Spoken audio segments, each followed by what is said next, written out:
तो hello everyone, मेरा नाम है यसाऊ और आज हम कवर करने वाले हैं फाउंडेशन कोर्स इंग्लिश लैंग्वेज का लेक्चर 1, जिसमें कि हम आपको यूनिट 1 की फर्स्ट पोएम पढ़ाएंगे, जो है जॉन कीट्स ने ode to a nightingale. ये पहली पोएम है। इसके बाद जो दूसरी आ जाती है रविन्द्रनाथ टैगोर, इसको नेक्स्ट पार्ट में कवर करेंगे। जॉन कीट्स ने ode to the nightingale, और इसके लास्ट में इंपॉर्टेंट क्वेश्चन भी बताएंगे हम इसको डिटेल में एक्सप्लेन नहीं करेंगे। हम इसकी थोड़ी बहुत समरी बता देंगे, जिससे कि आपको आंसर राइटिंग में दिक्कत ना आए। तो चलिए देखते हैं। Ode to the nightingale John Keats ने लिखी है। इसमें ode to the nightingale famous poem written by John Keats in 1819। ये नंबर जल्दी से याद हो सकता है, 1819 आपको वहाँ भी आ जाएगा। इन्होंने एक पोएम लिखी थी, the poem express the poets deep feeling about the human suffering, beauty, imagination and immorality through the song of the night angle bird. जो नाइट एंगल बर्ड होती है, मतलब जो बुलबुल चिड़िया होती है, उसको ही नाइट एंगल बर्ड भी बोलते हैं इंग्लिश में। तो उस मतलब जो अपनी बालकनी में बैठे थे एक दिन, तो इन्होंने देखा कि चिड़िया गा रही है पेड़ पर बैठकर, तो कितना अच्छा गा रही है। मेरी ज़िंदगी में कितनी दुख दुविधा है, चिड़िया को कितना मज़ा आ रहा है, नेचर कितना ब्यूटीफुल है। हल्की हल्की बारिश ही हो रही थी शायद उस टाइम, मैं तो था नहीं, अब मेरे को पता नहीं, बट ऐसा बोलते हैं। The main central idea of this poem constructed between the मॉर्टल human life and the immortal beauty of nature.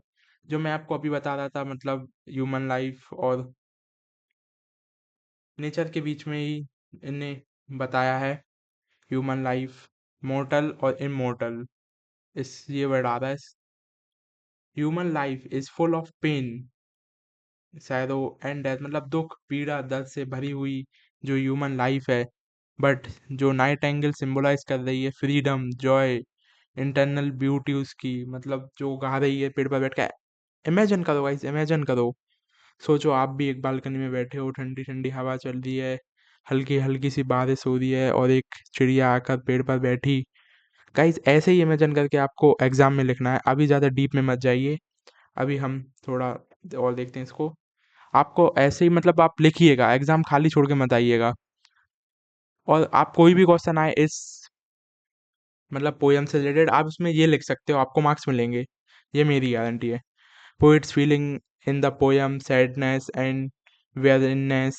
The poet feel unhappy seeing human suffering and temporary life. मतलब वो सोचता है कि ह्यूमन जिंदगी तो दी है, फिर भी हम इतना उसमें वो सफ़र कर रहे हैं। एक दिन सभी ना सभी को जिंदगी में जाना है। वही दुख भरी कहानी इंडिया में, तो आपको पता है। किसी की भी सुन लेना, किसी से ही पूछ लेना और लाइफ में क्या चल रहा, वो यही कहेगा, मेरी दुख भरी कहानी। आप तो वही छापाना एग्जाम में, आपको मार्क्स मिलेंगे, बस उसके आगे जॉन केट्स लगा देना। ओके, अपनी पर्सनल लाइफ मत लेके आना, वो नहीं बताते हैं जगह। Decide the escape. He wants to forget reality through wine और imagination. वो अपनी असल दुनिया को छोड़ना चाहते हैं, वाइन के नशे में तो हैं ही। वाह वाह, क्या मौसम बन गया, हल्की हल्की बारिश हो रही है, नाइट एंगल बर्ड पेड़ पे बैठकर गा रही है, और या तो हाथ में वाइन लिए हैं। क्या तो इमेजिनेशन होगी उस टाइम पे। Power of imagination, poetry help to him mentality fly with the nightingale. मतलब पोइट्री ने उसको हेल्प करा इस सब वर्ड्स को एक्सप्रेस करने के लिए, क्योंकि जिंदगी में बहुत सी चीज़ें ऐसी होती हैं जिसको हम एक्सप्रेस नहीं कर पाते। पर poetry is a very important and main thing to get express the emotions and immoralities things. मतलब आप अपनी ज़िंदगी की वो चीज़ें पोइट्री की या शायरी के ज़रिए एक्सप्लेन कर सकते हो, जो आप असल शब्दों से नहीं बता सकते। Thought of death, he um he even imagine dying peacefully while listening the bird song. वो मरना चाहते थे, मतलब इसी शांति में वो कहते थे मेरा जीवन यहीं बीत जाए। Return to reality, final the word fly away to the poet, return to real life, confused between the dream and reality. मतलब उसका नशा उतरा था, उसको पता चला कि मैं तो अपनी ही दुनिया में हूँ। चलो छोड़ो, खैर अपन को तो मतलब आपको तो कंटेंट मिल रहा है कि ये कैसा कैसा क्या लिखना है आपको। ज़्यादा डीप में नहीं जाते हैं। ये पढ़ लिया अपन ने, ये देखते हैं सिंबलाइज देख लेना उसका एक बार, मतलब नाइट एंगल इमोरालिटी से दिया गया है। ऐसा अब आपको क्वेश्चन नहीं आएगा, आप इसमें लिख सकते हो नाइट एंगल को इमोरालिटी एंड इंटरनल आर्ट बताया है, डार्कनेस को मिस्ट्री एंड इमेजिनेशन बताया है, फाइट को स्केप फ्रॉम रियलिटी बताया है, फ्लाइट सॉन्ग को ब्यूटी ऑफ पोइट्री बताया है, मैसेज ऑफ पोयम, पोयम हमको मैसेज क्या दे रही है। ये आप क्वेश्चन में किसी भी क्वेश्चन में लिख सकते हो, मतलब आपको क्वेश्चन ऐसा ही आएगा, या तो थीम पूछेगा, या तो फिर सेंट्रल आइडिया पूछेगा, या तो फिर पूछेगा how to poets like, poet कैसा महसूस कर रहा था उस टाइम पे। देखते हैं the poem shows human life is temporary, the art of nature is internal, imagine gives temporary escape but reality can not be avoided. ये वाली लाइन बहुत सही है गाइज, मैं आपको इसको मार्क करके दिखाता। चलो छोड़ो खैर,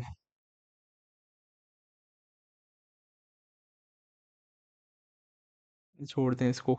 हाँ मतलब ये वाली लाइन देख लेना, आंसर में डाल सकते हो। वैसे लगता नहीं मुझे कोई पड़ेगा इतना बड़ा answer.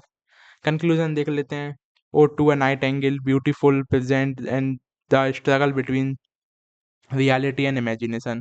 Through the Nightingale Immortality song, Keats explores the human pain, the desire of the escape, and the listening power of the art. मतलब जो हमारे जॉन केट साहब थे, वो मतलब एक अलग ही दुनिया में खो गए थे उनकी, उन्होंने वाइन पी रखी थी, हल्का हल्का मौसम हो रहा था। आप ऐसे इंग्लिश में लिखाना, लिख सकते हो गाइज, मुझे आप पे भरोसा है। तो ठीक है, इस वाली वीडियो को यहीं ख़त्म करते हैं।